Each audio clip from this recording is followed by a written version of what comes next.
Buenas tardes. Continuamos entonces con nuestra siguiente jornada del día. La ponencia que tenemos es a cargo del profesor Roberto Breña, las independencias hispanoamericanas en el contexto de las revoluciones atlánticas, continuidades y rupturas.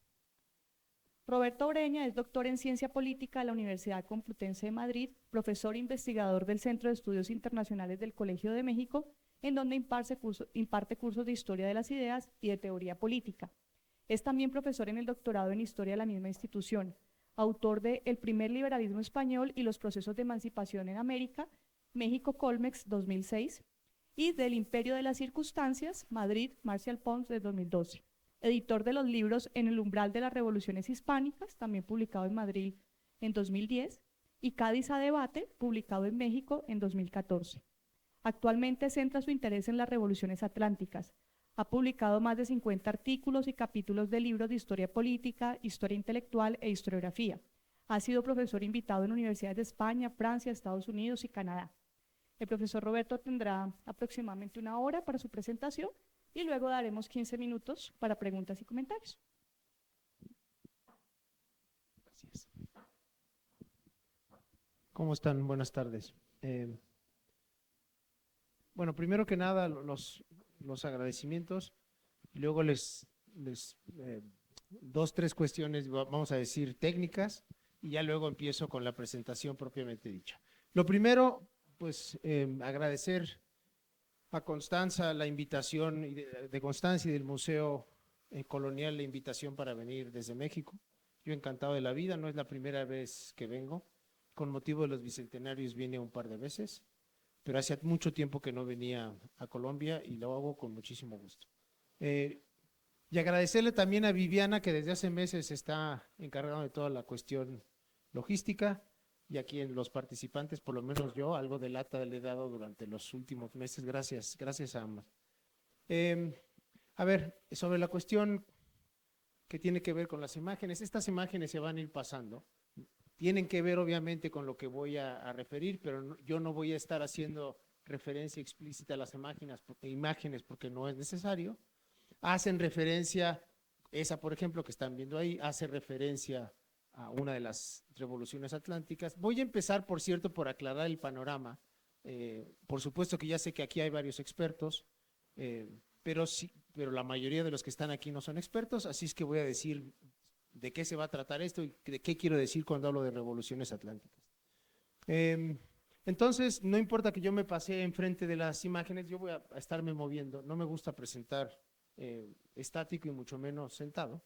Entonces, pero no importa mucho que me esté paseando, insisto, porque no hago referencia explícita a cada una de las imágenes, y además porque las imágenes van a durar mucho tiempo, 45 segundos cada una de ellas, ¿sí? Son muchas, va a tardar en que se empiecen a repetir, pero se empezarán a repetir.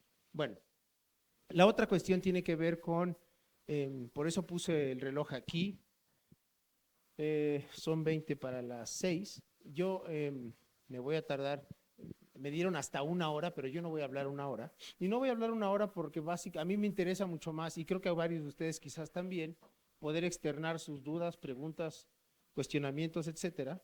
Entonces, pues me gustaría que ojalá se animen a participar. A la gente luego le cuesta trabajo, pero una vez que empiezan a participar me doy cuenta que ya se siguen de frente. Entonces me interesa primero que nada escuchar al público en general, pero también aquí hay varios expertos sobre el tema, y estoy también ansioso de escuchar sus comentarios, sus preguntas, si es que tienen, no creo, y sus comentarios críticos también, por supuesto.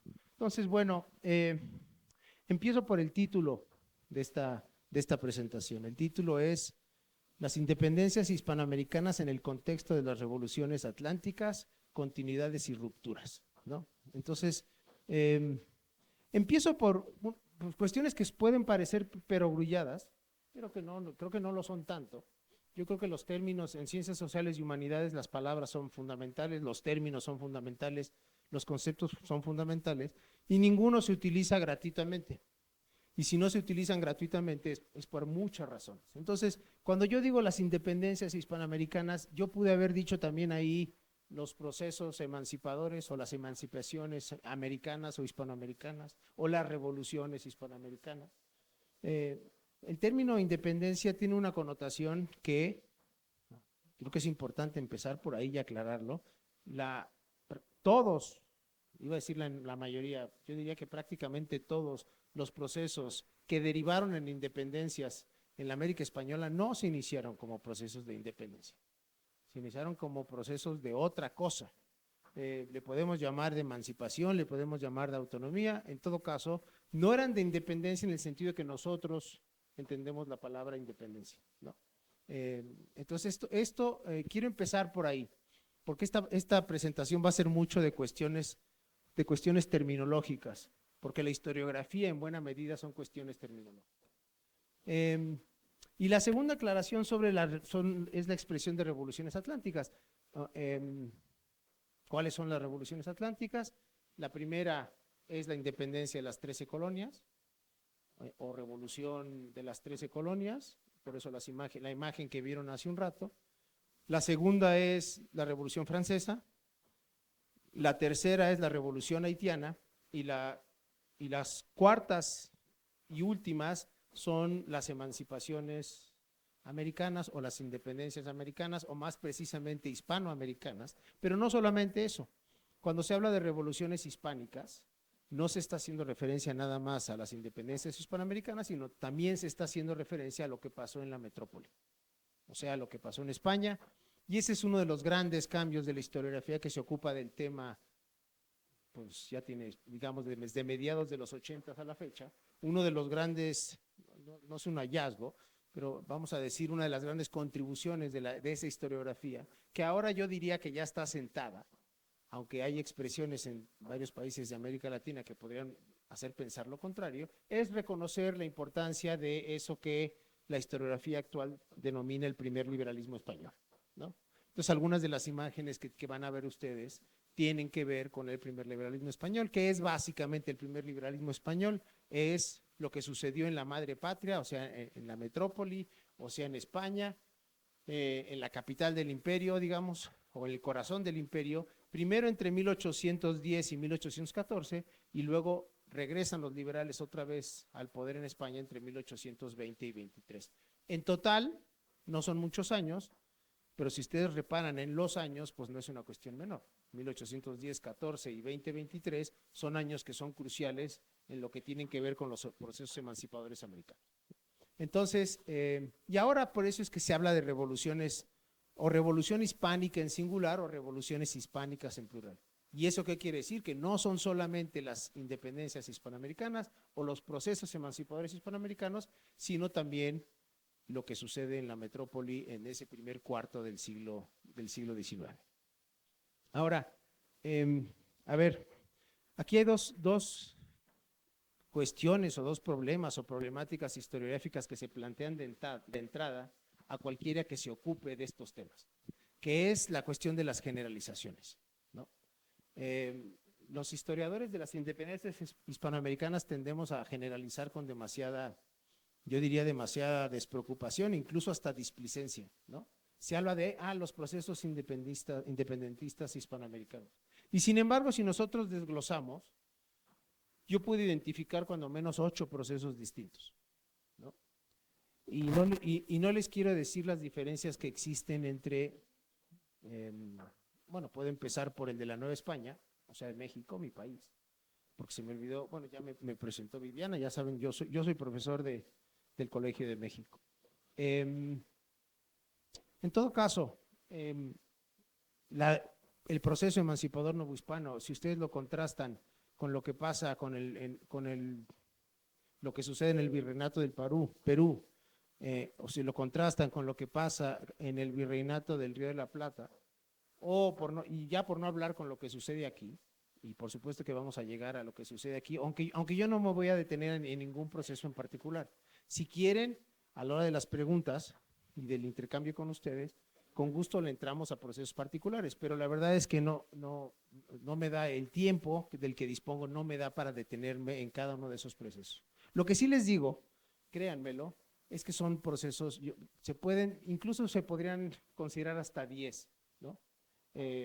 Si consideramos, por ejemplo, el caso de la banda oriental distinto del Río de la Plata, y si dividimos al Alto Perú podríamos llegar hasta 10, pero vamos a dejarlo en 8 procesos emancipadores distintos. Entonces hay que tener mucho cuidado con las generalizaciones sobre los procesos emancipadores americanos. Con más razón, hay que tener mucho cuidado con las generalizaciones sobre las revoluciones atlánticas.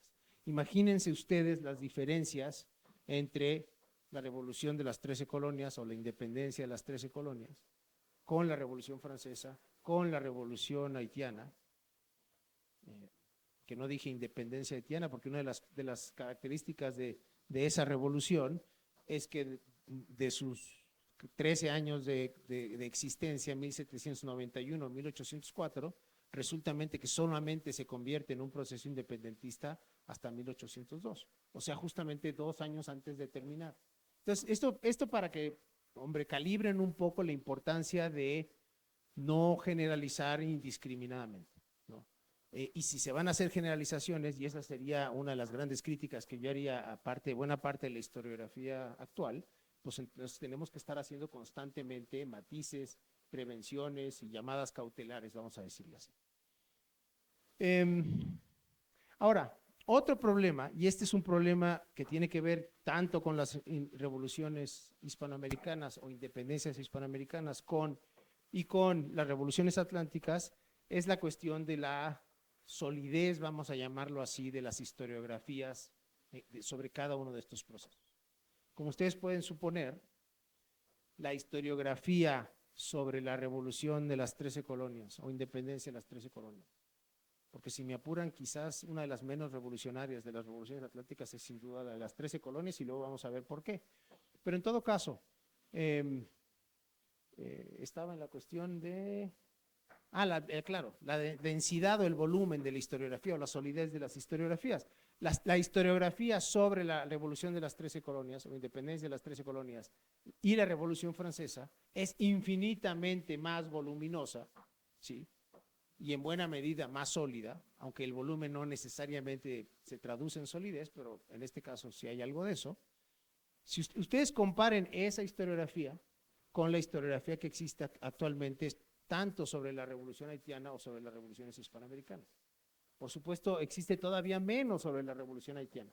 Ahora, si hay una historiografía que ha sufrido una revolución en términos cuantitativos y cualitativos de las 4, yo diría que un poco antes fue la revolución historiográfica de las revoluciones hispánicas, pero casi al mismo tiempo fue la revolución historiográfica sobre la revolución haitiana. Y ahora tenemos una cantidad muy importante de textos.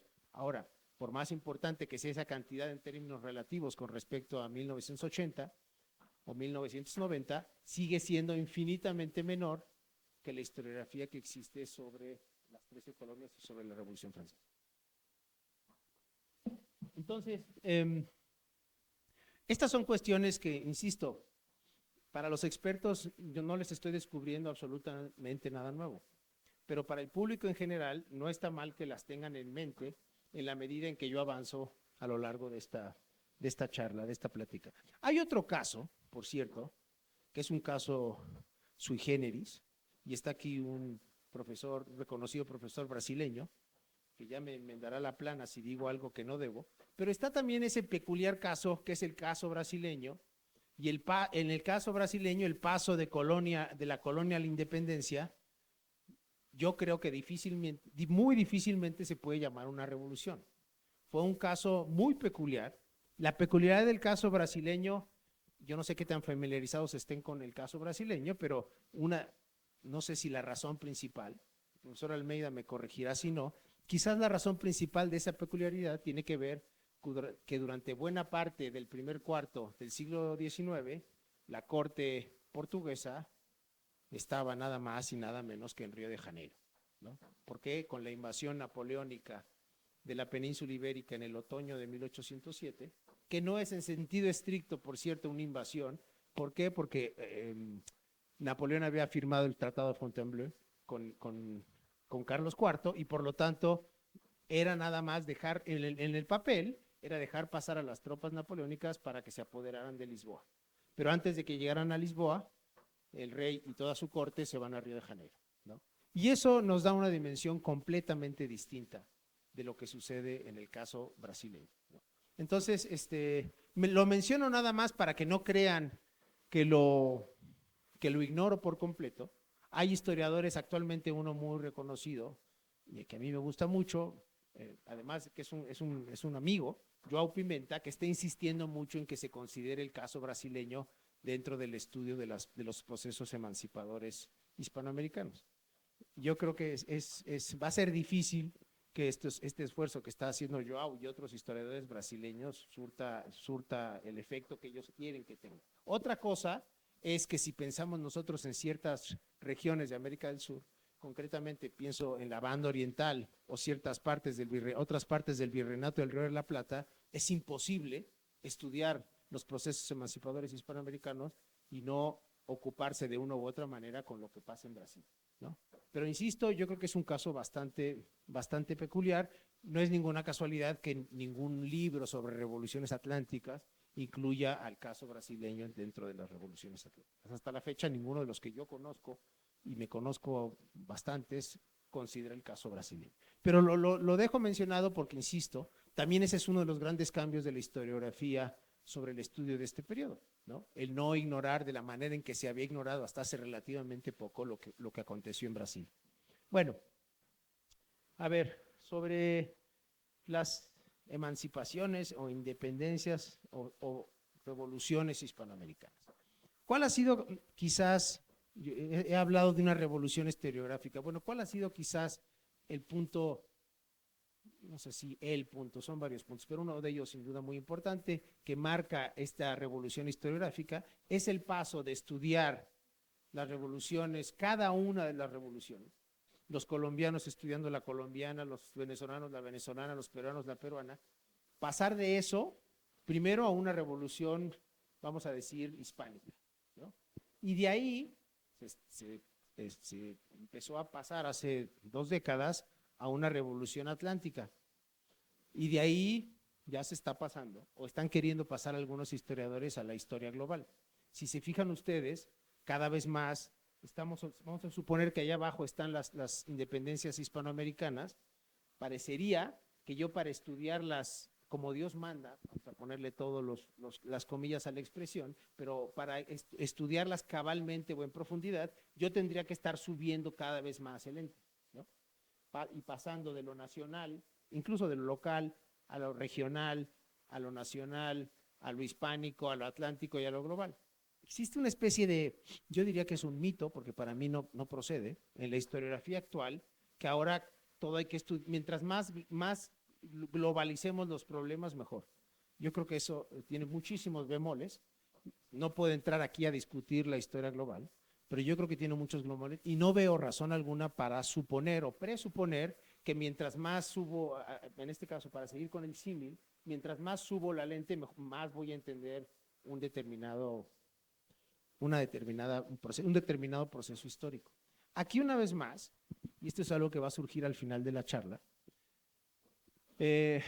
tengo que hacer referencia a que también depende mucho de cuál sea la problemática o el problema que nosotros queremos analizar o estudiar.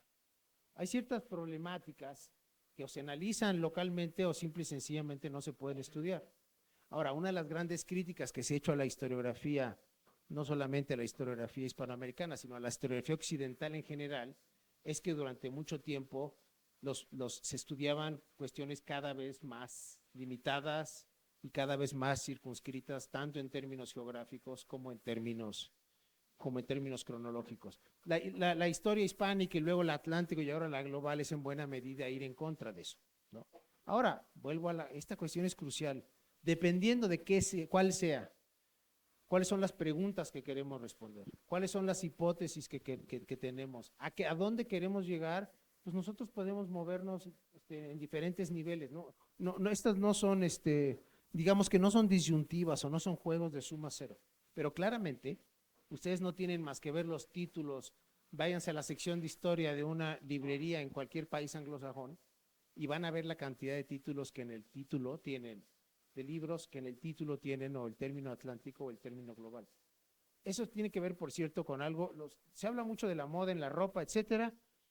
Se habla mucho menos de la moda en el mundo académico.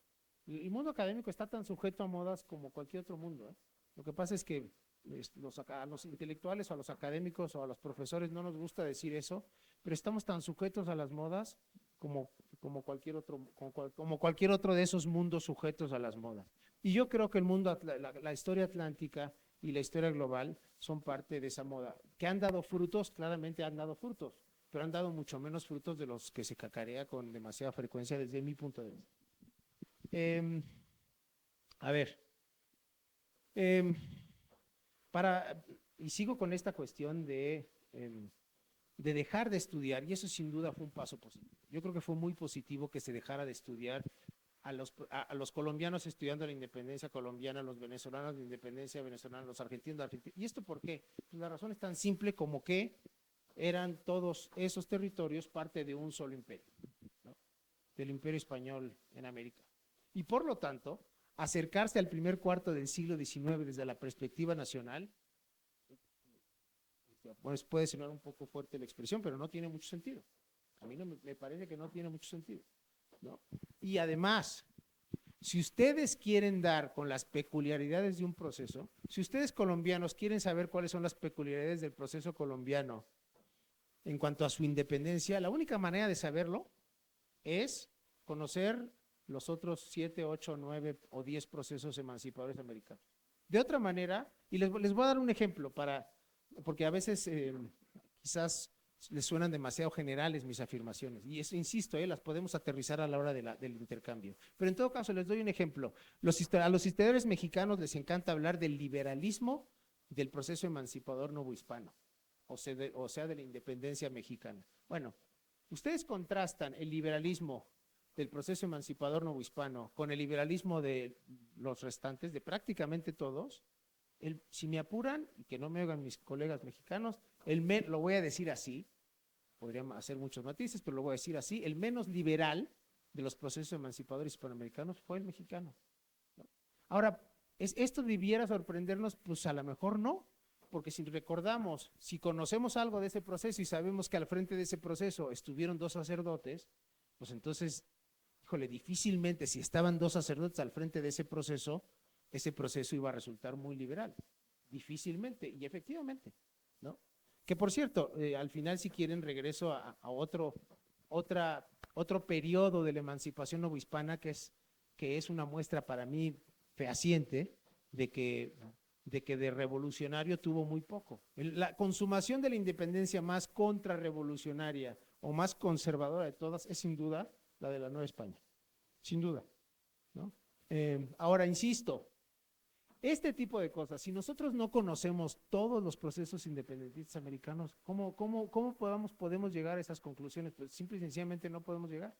Y lo mismo, si nosotros queremos entrarle a la historia atlántica, ¿cómo vamos nosotros a entrarle a la historia atlántica? No solamente tenemos que conocer los procesos emancipadores hispanoamericanos, tenemos que saber sobre la revolución de las 13 colonias, sobre la revolución francesa y sobre la revolución haitiana.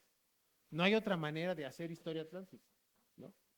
Bueno, sí hay otra manera de hacer historia atlántica, me refiero. No hay otra manera de hacer historia atlántica sobre la era de las revoluciones, que es ese periodo de la historia occidental que va, digamos, grosso modo, de 1775 a 1825. Ahora, depende del autor en cuestión, ustedes encuentran libros, Hawthorne, por ejemplo, lleva la era de las revoluciones hasta las revoluciones del 48. Y otros autores empiezan un poco antes. Ya saben que las cuestiones cronológicas es otro gran tema problemático, digamos, de la historia y de la historiografía, ¿no? Pero en todo caso,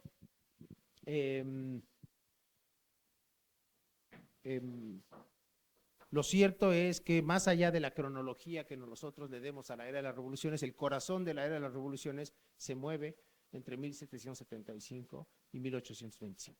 Bueno, ese periodo, no le podemos entrar a ese periodo desde una perspectiva atlántica si no conocemos los cuatro procesos. Y entonces ya podemos proceder a las comparaciones, ¿no? Exactamente lo mismo que al interior, si nos quedamos al interior de las revoluciones hispanoamericanas, solamente conociendo todas, podemos proceder a las comparaciones. Si no, podemos creer que la nuestra es muy original en tal o cual aspecto y resulta que no lo es, ¿no? Como les acabo de dar el ejemplo del supuesto liberalismo del proceso emancipador novohispano. Bueno, La prueba de que las revoluciones hispanoamericanas son en buena medida hispánicas e incluso atlánticas, la da el hecho que detona. Si hay un detonador de los procesos emancipadores hispanoamericanos, es uno que ya referí, que es la entrada del ejército napoleónico a la península ibérica, a territorio español, no se puede considerar invasión, insisto, porque ya había un acuerdo, el Tratado de Fontainebleau, y entonces no se puede considerar una invasión, pero sí fue una invasión de Portugal. Llegó un poco tarde el lugarteniente de Napoleón y el rey portugués se escapa. Se apoderan, efectivamente, los franceses se apoderan de Portugal, pero los franceses no solamente se apoderan de Portugal. En realidad, varios observadores se dan cuenta que desde que ingresan las tropas napoleónicas, lo que estaban haciendo no era usar el territorio español como una vía de paso, ¿no? Se distribuyeron de tal manera que que varios militares españoles dijeron esto no es una vía de paso. Y eso terminó comprobándose, porque en mayo, por ahí está una imagen del levantamiento de mayo de 1808 en la ciudad de Madrid, que es el inicio de la guerra, lo que llaman los españoles, ellos la llaman guerra de la independencia, no es una guerra de independencia, porque España ya era independiente, pero así le llaman los catalanes, la llaman la guerra del francés. Tiene distintos nombres, ¿no? Como muchas otras guerras occidentales que tienen distintos nombres dependiendo de quién sea el que le adjudique el nombre, pero en todo caso, lo importante es que es un evento de ese tipo, o sea, un evento europeo en el que están implicadas varias potencias europeas, el que detona lo que después va a suceder, muy poco tiempo después va a empezar a suceder en América. ¿Y qué es lo que empieza a suceder? Bueno, que de un día para otro, prácticamente, la corona española es ocupada por el hermano mayor de Napoleón.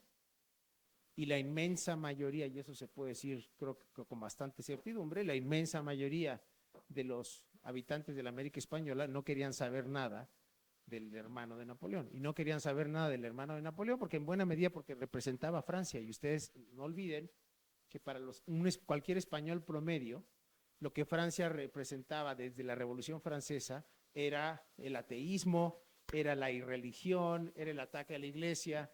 Y entonces el sentimiento general, esto del cordón sanitario para evitar que llegara la Revolución Francesa no es ninguna.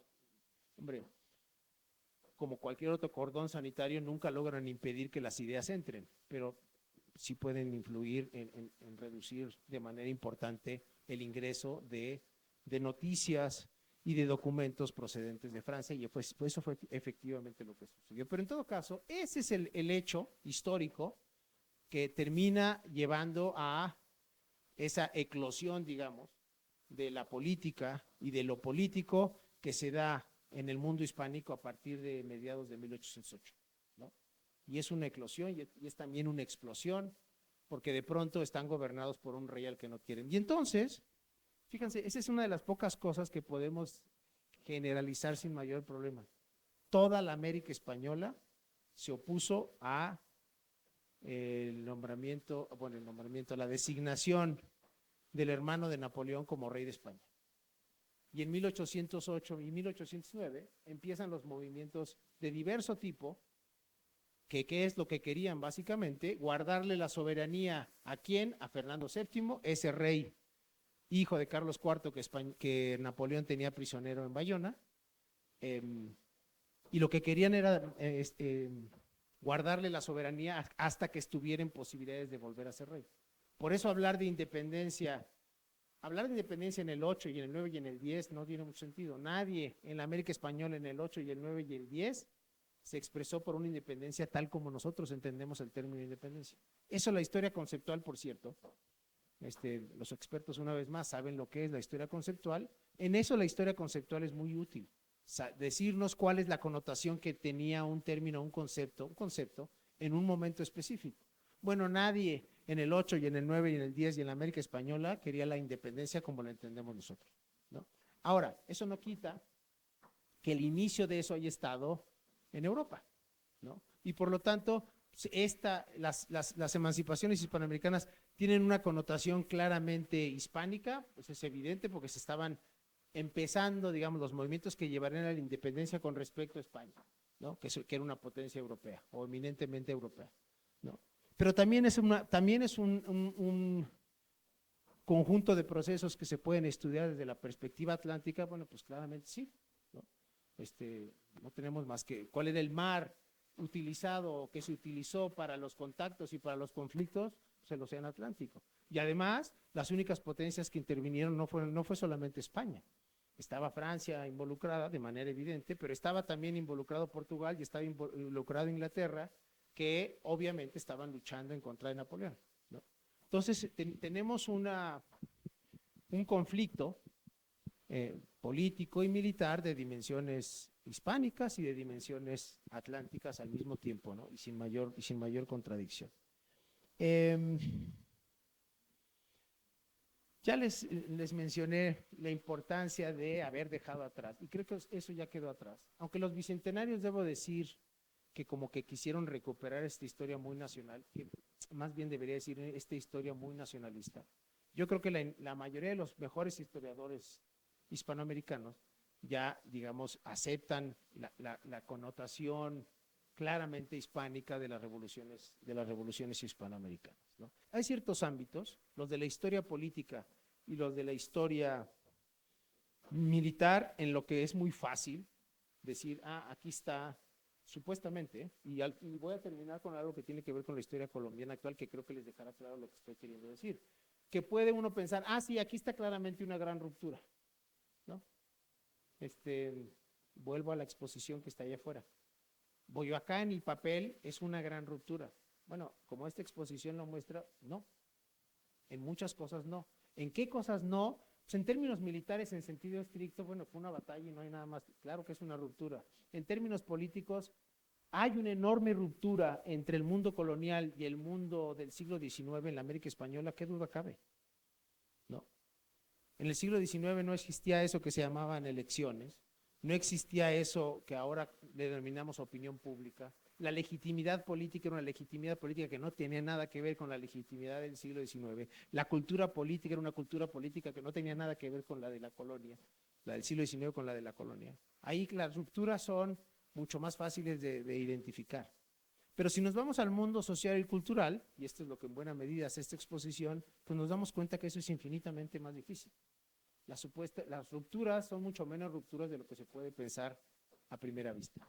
Bueno, y ya me sigo, porque ya estoy con lo de las continuidades y las rupturas. De entrada, las continuidades juegan con ventaja. En cualquier revolución, por más revolucionaria que sea, las continuidades juegan con ventaja. ¿Por qué? Porque si que las rupturas jueguen con ventaja, estaríamos insinuando o sugiriendo que todo va a cambiar profundamente o radicalmente. Ustedes piensan en la que pasa por ser la más revolucionaria de las revoluciones atlánticas, que es la francesa, que ahorita les voy a decir por qué creo que la más revolucionaria es la haitiana. Pero vamos a pensar en la francesa, que es en el imaginario es la más revolucionaria de las revoluciones. ¿Qué más antirrevolucionario que el periodo inmediatamente posterior a la Revolución Francesa, que es el periodo napoleónico? ¿No? Entonces, ya nada más Napoleón per se, nos debiera ponernos a pensar, híjole, ¿de veras fue tan revolucionaria la Revolución Francesa? Y si es así, ¿cómo se explica que Napoleón haya hecho y deshecho lo que hizo en Europa? Pues prácticamente de la campaña de Italia es del 94-95 a Waterloo, que es el 15, prácticamente durante 20 años, ¿no? Ahora, también es cierto, el mismo Napoleón que convirtió, es cierto, a Europa en un matadero, ¿sí? Mucho más de lo que le hizo la Revolución Francesa, por cierto. Pues con qué llegaba, no bajo el brazo, pero que eran las primeras cosas que Napoleón lo hizo cuando llegó a España, por cierto, el Estatuto de Bayona es esa, que era lo primero, de las primeras cosas que Napoleón decía: organícense y preséntenme una constitución, o redacten una constitución. Claro, era más como el Estatuto de Bayona, era más algo dictado desde arriba, pero en todo caso, eso es profundamente revolucionario. Porque claro, esas constituciones tenían muchos principios que se alimentaron de la Revolución Francesa, ¿no? Todo esto para decirles que aquí, y yo no sé si me sucede con frecuencia, que charlo, platico un rato y siembro más dudas que certezas, pero la historia es así. No es mi culpa que la historia sea así. Y si algo trato de evitar a como dé lugar son las simplificaciones. Esas a las que eran tan afectas las historiografías nacionalistas. Pero bueno, ¿dónde están entonces grandes rupturas? Yo creo que el republicanismo es un buen ejemplo de gran ruptura, ¿no? Ahora, ¿por qué la inestabilidad política de las repúblicas hispanoamericanas? Pues ahí una vez más, no hay que devanarse los sesos. ¿Cuál era la experiencia republicana de las instituciones representativas, vamos a decirlo así, de las repúblicas hispanoamericanas? Pues no tenía ninguna. Y quisieron de la noche a la mañana instaurar instituciones republicanas. ¿Cuál es la diferencia? ¿Por qué la estabilidad política de los Estados Unidos en el 19? Pues aquí tampoco hay mucho misterio. Esas instituciones representativas fueron las instituciones representativas que los famosos Pilgrims trajeron a los Estados Unidos desde que llegaron a principios del 17. Para cuando se inicia el proceso de independencia emancipador o como quieran de las 13 colonias, ya llevaban 150 años funcionando. ¿Cómo explican ustedes la suerte totalmente contrastante? Y por ahí está, por cierto, seguramente creo que ya pasó, el asesinato de Sucre en Berruecos. Bueno, ustedes escojan a 5, 6, 7, 8, 10 considerados los padres fundadores de las repúblicas hispanoamericanas. Vean la suerte que corrieron y luego piensen que los 5 primeros presidentes de los Estados Unidos fueron padres fundadores.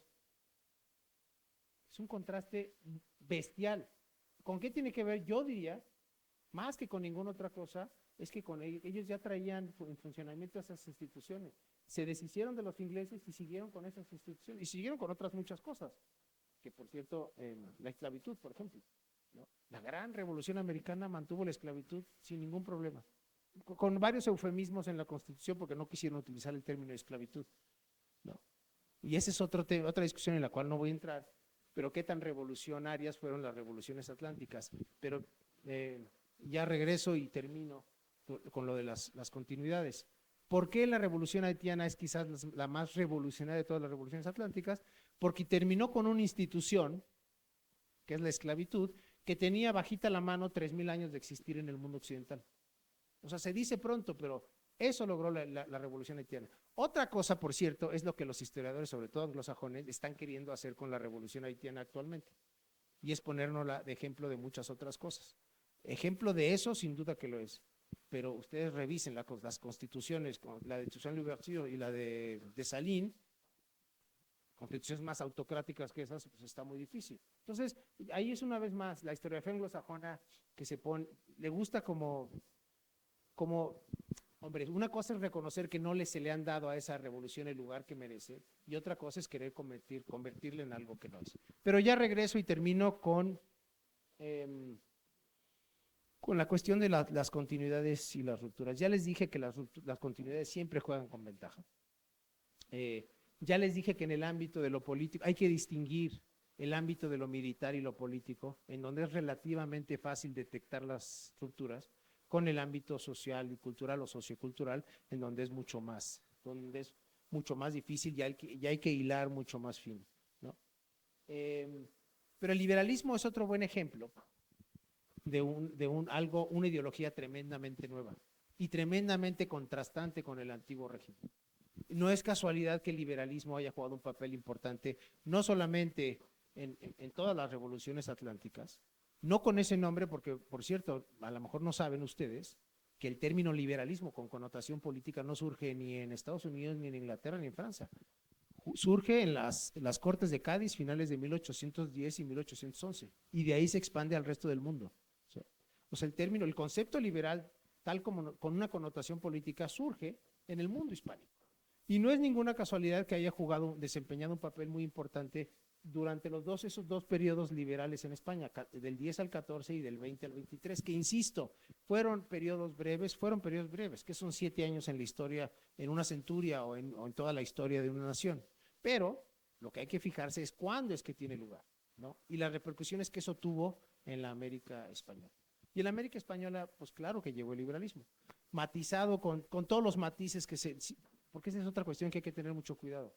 Esta recuperación, esta nueva historiografía también tiende a encontrar republicanismo, ciudadanía, liberalismo por todos lados. No, las continuidades fueron muy fuertes, en ciertos aspectos fueron fortísimas.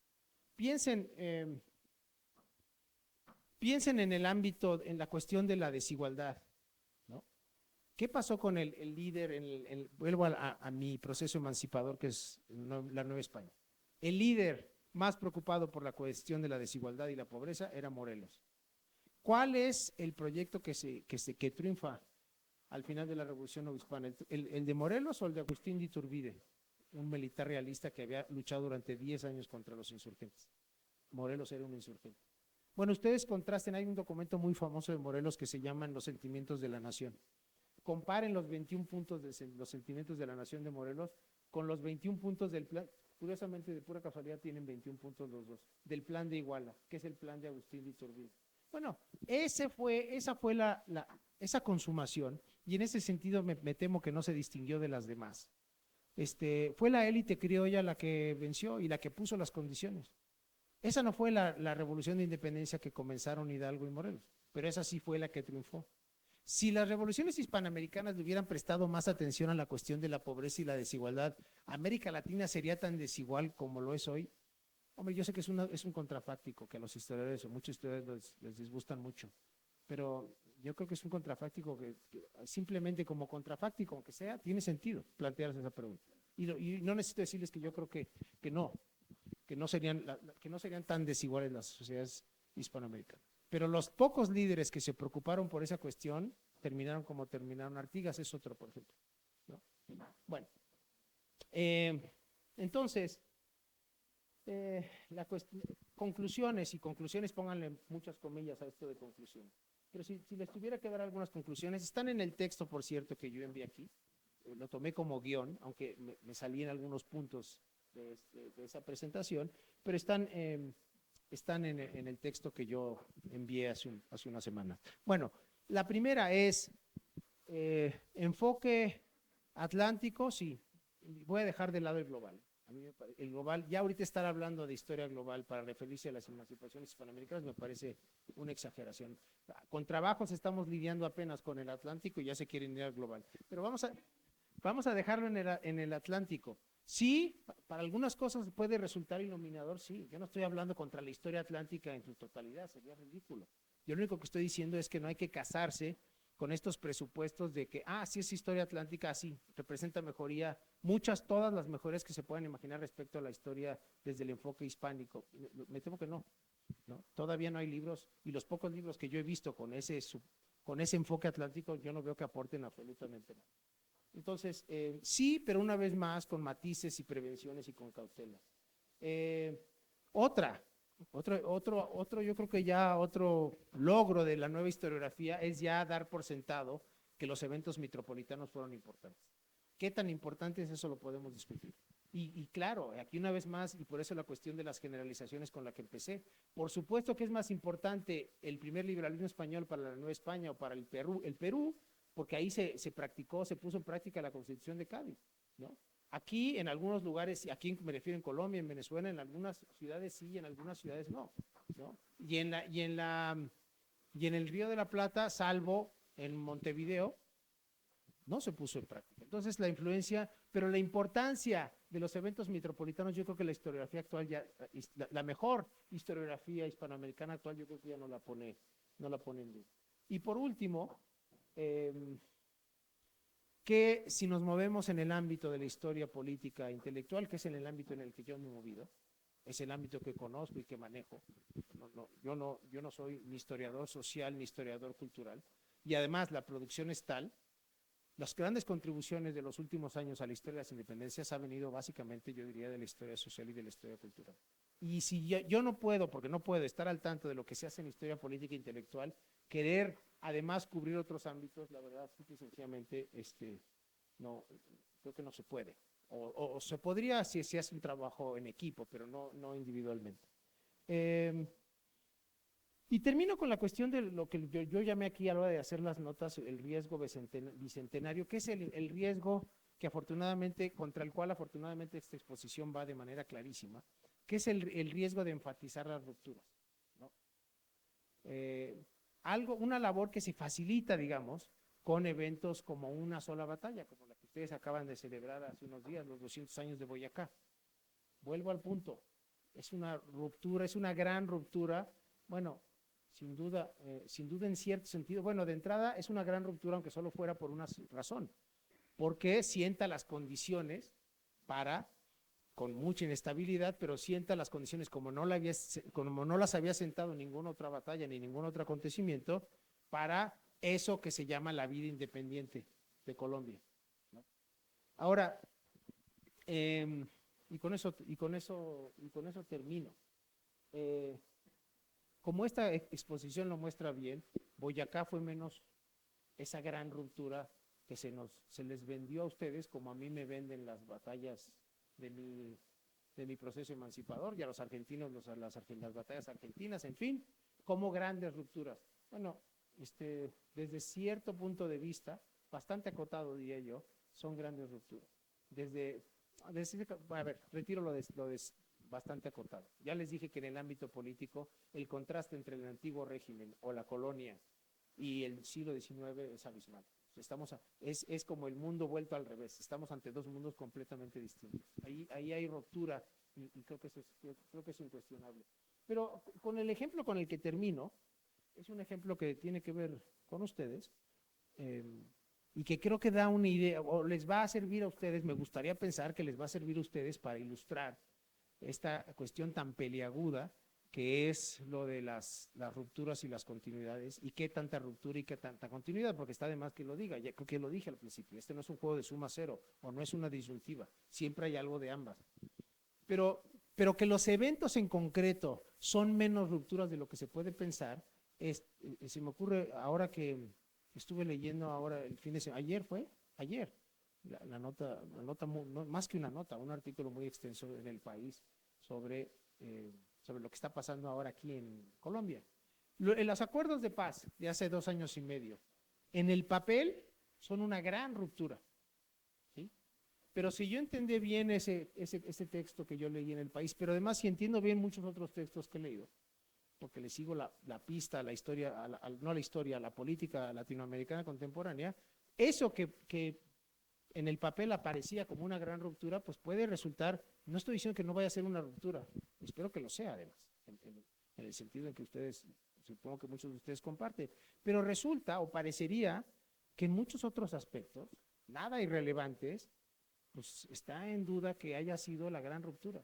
¿Y qué va a pasar con esa gran ruptura? Pues es una pregunta abierta. Bueno, eso que a ustedes les dice mucho porque son colombianos, en el 2019, en el año del Bicentenario, preguntas como esas nos las podemos hacer todos los latinoamericanos con respecto a supuestas grandes rupturas que hemos vivido o en la historia reciente o en la historia no tan reciente. Muchas gracias. Vale, profesor, muchísimas gracias por la disertación y entonces entramos a las preguntas. Por allá hay una.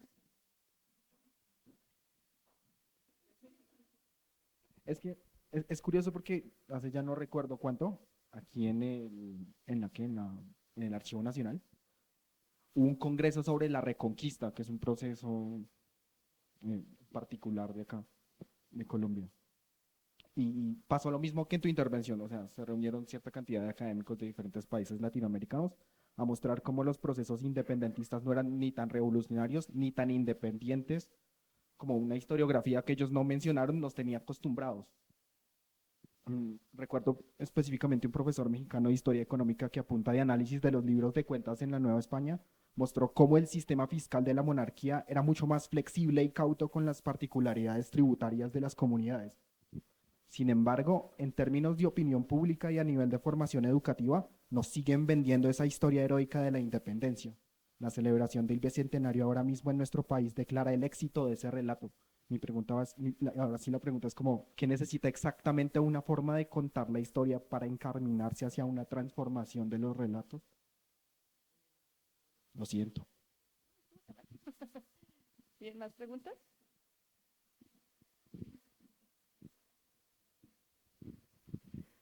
Profesor, usted mencionaba que en varios de nuestros países hubo proyectos monárquicos. Aquí en particular entiendo el que apoyaron a Bolívar, la propuesta de la Constitución bolivariana y el conflicto que se generó después era prácticamente convertirlo en monarca.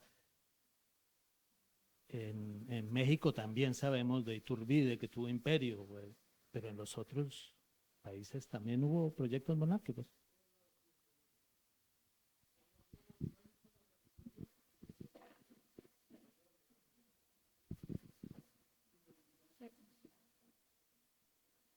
¿Preguntas? ¿Más preguntas? Profe, yo tengo una. Bueno, usted hablaba de esta problemática de la historia global que está tan en auge, pero por ejemplo, yo no sé, me gustaría conocer un poco más en la historiografía mexicana, porque aquí en Colombia hubo una tendencia muy fuerte entre los 70 y los 80 de una historia local y regional. Entonces, por ejemplo, con esta conmemoración que acabamos de pasar de la batalla de Boyacá, los cartageneros hacen un comunicado diciendo: la batalla de Boyacá no es nada porque el último bastión salió por Cartagena y fue en 1821. Los pastusos dicen no porque todavía nosotros no estábamos. Y creo que el problema es seguirnos pensando estos procesos con las líneas del Estado-Nación, ¿no? Que no están en construcción, o sea, apenas va a arrancar, pero seguimos pensando los límites de la historiografía a través del ojo del Estado-Nación. No sé en México si hay una tendencia a esa historiografía también muy localista, muy regionalista, que intenta un poco desvirtuar los procesos más generales. ¿Hay alguna otra pregunta? Si entiendo, ¿cómo te llamas? Cristian, si entiendo bien tu pregunta, porque noté un poco de malestar y me parece muy sano. Y porque si ustedes no muestran desazón ante la historia, si los jóvenes no muestran desazón ante la historia, ¿quién la va a mostrar? Pero, y lo que percibo es, y me corriges, lo que percibí en tu pregunta es algo así como, bueno, si es cierto que no se logró tanto, si es cierto que la independencia no fue tan importante, si es cierto que hubo tantas continuidades, ¿por qué diablos estamos celebrando? Bueno, o festejando. Yo, hombre, no sé si celebración o festejo sea la palabra más adecuada, pero con conmemoración yo no tengo ningún problema. Se está conmemorando de entrada que lo que sea que es Colombia ahora, o lo que sea que es México ahora, lo que sea que es Argentina ahora, empieza su andadura independiente, con todas las comillas que le quieras poner a la palabra independiente. México, y vuelvo al caso de México, el punto 4 del plan de Iguala de Iturbide, ¿a quién crees que le ofrecía la corona? A Fernando VII. Pero así con esas cuestiones que nos pueden parecer desde el siglo XXI como demasiado ambiguas o paradójicas, pues no lo era para los americanos españoles o para los hispanoamericanos de aquella época.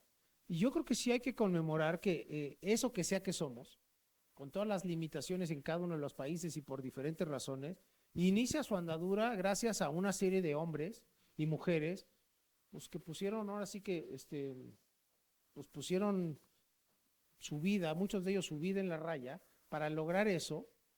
¿Qué hemos hecho nosotros con eso que ellos inician? Eso es otra pregunta. Pero sí me parece que vale la pena. Yo no tengo ningún problema con la conmemoración. A mí me toca el 16 de septiembre. ¿No? A mí me toca el 16 de septiembre que estoy conmemorando un inicio de independencia que en realidad no fue el inicio de independencia, porque la independencia que se inició un 16 de septiembre no fue la que ganó, fue la que perdió, fue la de Hidalgo. Así de paradójicos son estas cuestiones. Nosotros los mexicanos cada 16 de septiembre festejamos un inicio de independencia de la que perdió, no de la que ganó. El que ganó fue el que luchó contra Hidalgo, o sea, Iturbide. Y su independencia, ya lo dije hace un rato, sus principales preocupaciones estaban muy lejanas de las preocupaciones de Hidalgo y de Morelos. Pero eso no quita, lo último que pretendo es que no se conmemore, y que se conmemore críticamente, como, hombre, desde la historiografía hacerlo críticamente, pero desde la parte popular, que haya un cierto orgullo nacional, no me parece terrible. Y hay muchas cosas que yo creo que explicarían un cierto orgullo nacional, hay otras cosas que no. La imagen ahí el asesinato de Sucre es una entre un millón de cosas. Que dice, ¿yo por qué tengo que estar festejando eso? Bueno, hay otras cosas, festejando, conmemorando, hay otras cosas que yo creo que sí vale la pena conmemorar. A ver, con respecto a la historia local y regional y el Estado-Nación, no, pues Viviana, ¿dónde está? Ah, no, tienes toda la razón.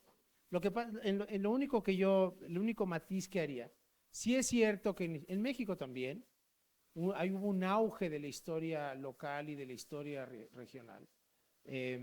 Y buena parte yo creo que de la historiografía actual es una especie de reacción, ¿no?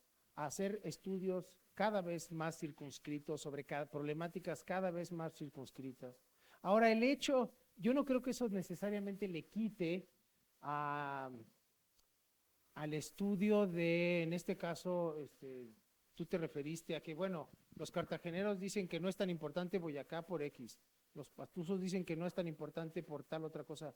Pues tienen su punto. Hasta donde conozco yo esa historia, no están diciendo ninguna barbaridad, ¿no? Desde la perspectiva de ellos en concreto, Boyacá no representó lo que representa vamos a suponer que es la mayoría de los colombianos. Entonces, hombre, de ahí a querer un poco lo que estoy tratando yo de evitar ante la pregunta de Cristian, de como desmerecer la conmemoración, como quitarle importancia, como reducirle la entidad, yo no creo que sean dos visiones contrapuestas. Se puede poner, hombre, cuando dije que los historiadores tienen que ser críticos, o la historiografía tiene que ser crítica, bueno, la historiografía cartagenera tiene que ser crítica con ensalzar Boyacá de una manera que desde la perspectiva de ellos no corresponde a la historia.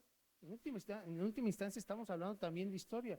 Desde una perspectiva reducida, que es la de ellos, bueno, eso a veces lo va a decir un cartagenero que su perspectiva es reducida, para él o para ella es su perspectiva, ¿no? E historiográficamente muy bien, creo, se podría documentar que efectivamente Boyacá no representó para ellos lo que la inmensa mayoría de los demás colombianos festejan.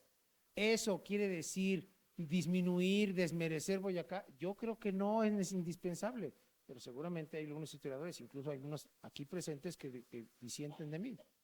¿Qué más? Esto se acaba al 6:45, ¿verdad? Muy bien.